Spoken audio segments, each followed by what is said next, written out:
আসসালামু আলাইকুম। সবাই কেমন আছেন? আশা করি ভালো আছেন। আমরা এখন বর্তমানে আছি মালয়েশিয়ার পাহাং ডিস্ট্রিক্ট জান্ডাবাইক এলাকায়। এখানে আমাদের সবজির শেড, এটা হচ্ছে আর একটা সবজির শেড। এটা গতবার এখানে লাউ লাগানো হয়েছিল, বাংলাদেশে লাউ বলে।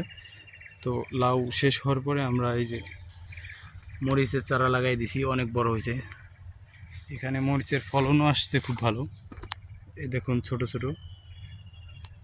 আর এখানেও আপনার এই মার্কিসাটা লাগাই দিছি, যাতে এটার উপরেও মার্কিসা হয়ে যায়।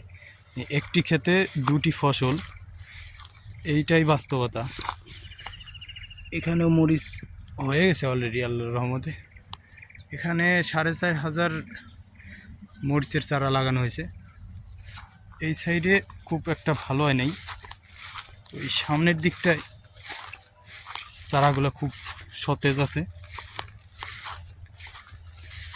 নিয়ে যাচ্ছি সেখানে। ও এখানে দিকে বাগানের চারাও লাগানো হয়েছে, মাঝে মাঝে দু একটা করে বাগানের চারাও লাগাই দিয়েছে। এই যে মরিচের খুব সুন্দর একটা এরিয়া। আসলে এই জায়গা আসলে পরে মনে হয় যে বাংলাদেশেই আছি। এখানে বাংলাদেশে যেরকম সবজি চাষ হয়, এখানেও সেই রকমই সেম কোয়ালিটির সবজি চাষ হয়। তবে এখানে একটু রোদটা অনেক গরম লাগে অনেক।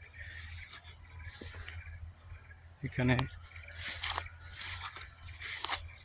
দেখুন কি পরিমাণে মরিচ ধরে রাখছে, ছোট ছোট গাছে। আসলে ক্যামেরায় এত দেখানো সম্ভব না, কারণ ক্যামেরায় এত আসে না, বাস্তব চোখে তো অনেক কিছুই দেখা যায়।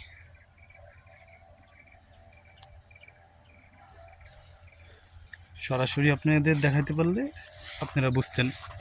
শেডটা অনেক বড়।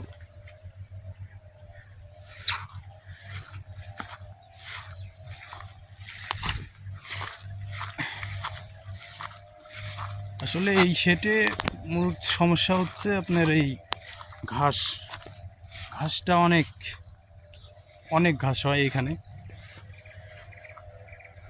এটা তো দেখুন,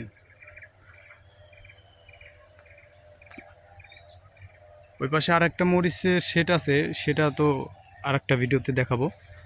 এইটা দেখে নিন মরিচের শেড। আসলে এই ঘাস হওয়ার কারণে মরিচ গাছটি আসলে ভালো করে দেখানো যাচ্ছে না। যাই হোক, ধন্যবাদ সবাইকে ভিডিওটা দেখার জন্য। সবাই চ্যানেলটি সাবস্ক্রাইব করে দেবেন, লাইক কমেন্ট শেয়ার করে দেবেন। ধন্যবাদ। আসসালামু আলাইকুম।